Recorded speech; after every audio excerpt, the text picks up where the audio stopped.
продължите. Ако обичате DC, наслаждавате се на мрачни теории и най-епичните тайни от комикси и филми, тогава този канал е за вас.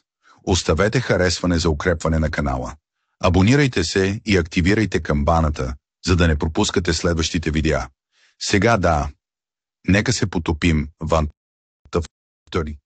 Новият филм «Супермен», режисиран от Джеймс Гън, е насрочен за премиера в бразилските кина на 10 юли 2025 година. Този игрален филм включва Дейвид Коренсует в ролята на Кларк Кент, / Супермен, и Рейчъл Броснахън като Луис Лейн.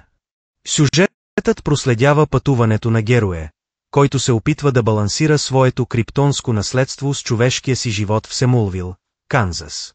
Освен това във филма ще участват емблематични герои като Лекс Лутър, изигран от Николас Холт, Зеленият фенер, Нейтън Филиан и Момичето ястреб, Изабела Мърсед.